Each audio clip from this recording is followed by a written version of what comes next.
இயேசுவே என் தெய்வமே,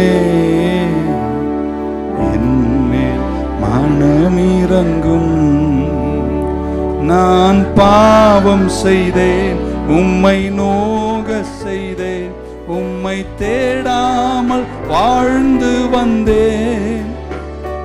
நான் பாவம் செய்தேன், உம்மை நோக செய்தேன், உம்மை தேடாமல் வாழ்ந்து வந்தேன். என்னை மன்னியும் தெய்வமே, என்னை மன்னியும் தெய்வம். நல்ல ஆண்டவரே, இந்த காலை வேளைக்காக நன்றி. பரமண்டல ஜெபத்தின் 4ஆம் பாகத்தில் the pardon of prayer, எங்க ஜெபத்துல ஒன்று இருக்கணும். எங்கள் கடன்களை நீர் மன்னித்தது போல பிறர் கடன்களை நாங்கள் மன்னிக்கிறவர்களாய் எங்களை மாற்றுங்க. உம்மோடு இருக்கணும், உம்மோடு நடக்கணும்.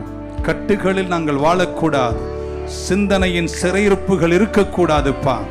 வெற்றியாய் வாழ கிருபை தாங்க என்று வேண்டி ஜெபிக்கிறோம். இயேசுவின் நாமத்தில் ஜெபிக்கிறேன் நல்ல பிதாவே. சேர்ந்து சொல்லுமா, என் ஆத்துமாவே கர்த்தரை ஸ்தோத்திரி, முழு உள்ளமே பரிசுத்த நாமத்தை ஸ்தோத்திரி. என் ஆத்துமாவே கர்த்தர் செய்த சகல உபகாரங்களையும் மறவாது. கர்த்தராகிய இயேசு கிறிஸ்துவின் கிருபை, பிதாவாகி தேவனுடைய அன்பு, பரிசுத்தாவின் ஐக்கியம் நம் அனைவரோடும் இன்றும் என்றும் இருப்பதாக. ஆமென். God bless you. Thank you.